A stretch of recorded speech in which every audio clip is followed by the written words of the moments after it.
Salam sejahtera untuk kita semua.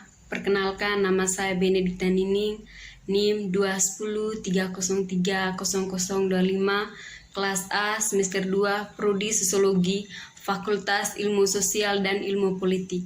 Pada kesempatan ini, saya akan mereview buku dari Bapak Sosiologi Klasik, yaitu Max Weber tentang Dari Sejarah Menjadi Modern. Max Weber membicarakan tentang kultur panik dari postmodernisme.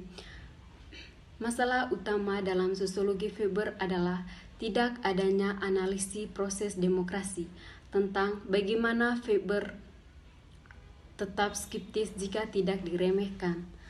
Hal ini Weber secara signifikasi dipengaruhi oleh teori Michel tentang hukum besi oligarki yang menyarankan bahwa semua organisasi partai massal akan tergantung pada elit.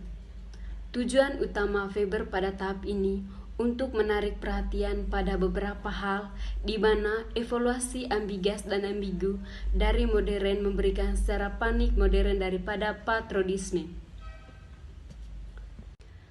Postmodernisme adalah logis dari perubahan teknis dalam produksi, saranan baru dari distribusi dan penyimpanan, dan akhirnya konsumsi yang terluas berdasarkan revolusi kredit.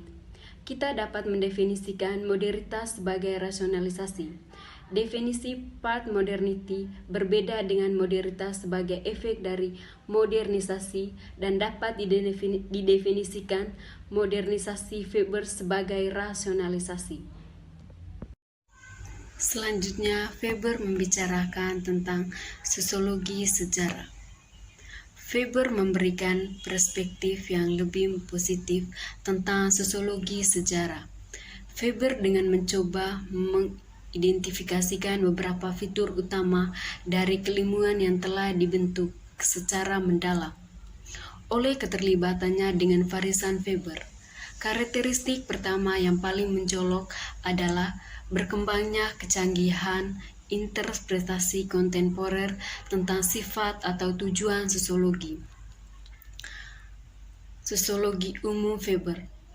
Akal intelektual dari perspektif sosiologinya, terutama dalam sosiologi agama.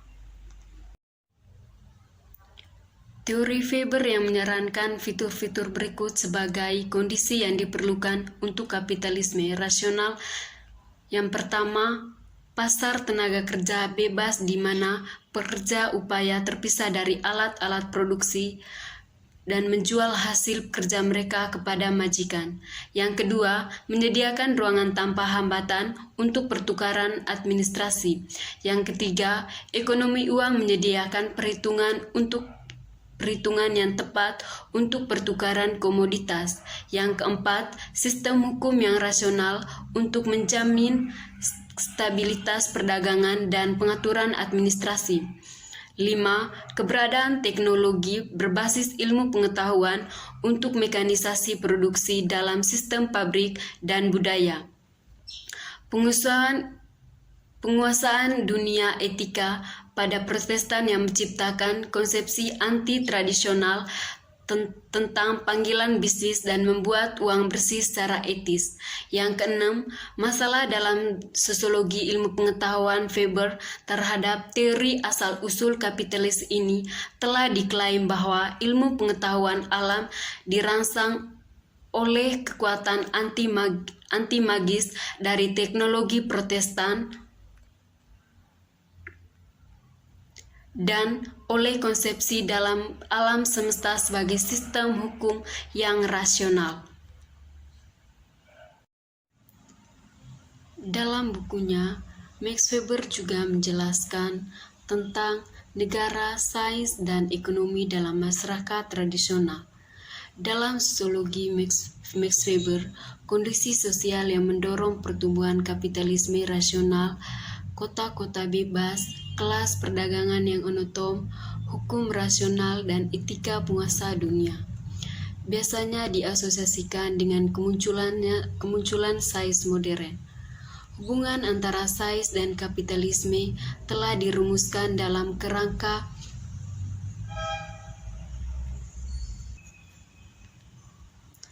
dalam kerangka konseptual yang paling beragam. Bagi Max Weber, keuntungan produksi kapitalisme dijamin oleh mekanisme proses kerja yang membutuhkan penerapan ilmu pengetahuan secara sistematis dalam pembagian kerja teknis.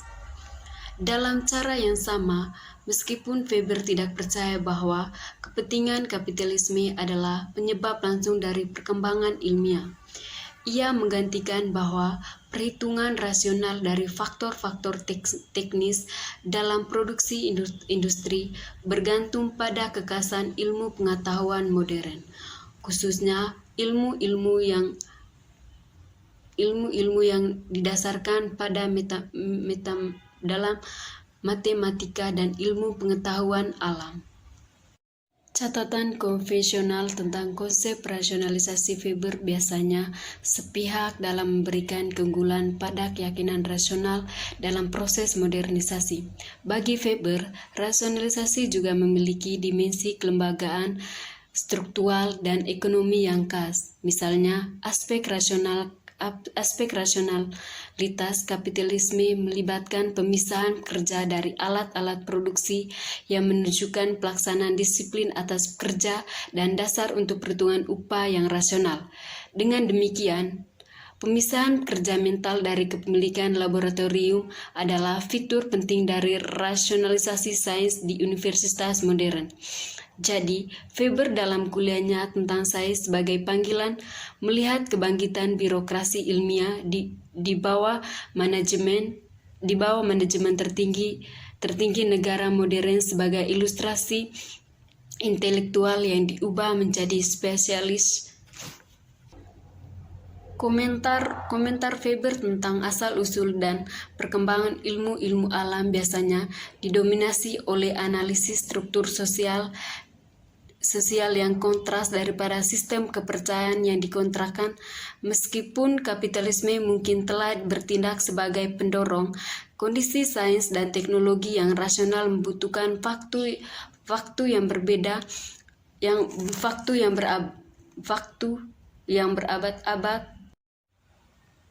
Pengalihan keterampilan artistik Leonardo ke penciptaan teknologi yang berkaitan dengan perangan dan pertambangan merupakan langkah khas dalam pengembangan sains modern.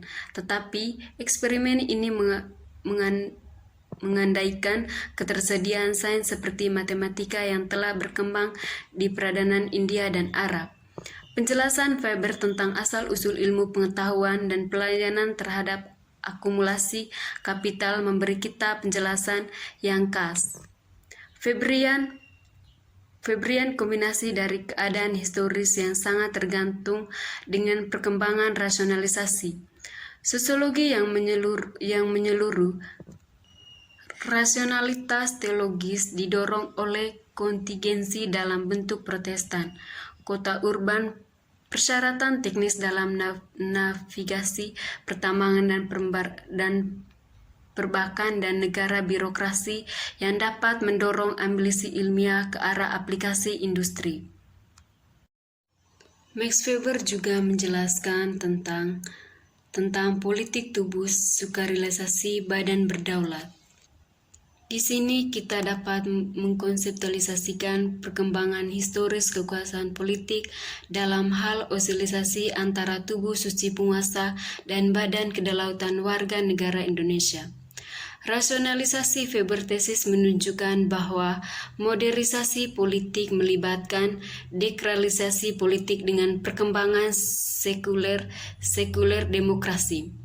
Hubungan Weber sendiri dengan tesis ini adalah ambigu.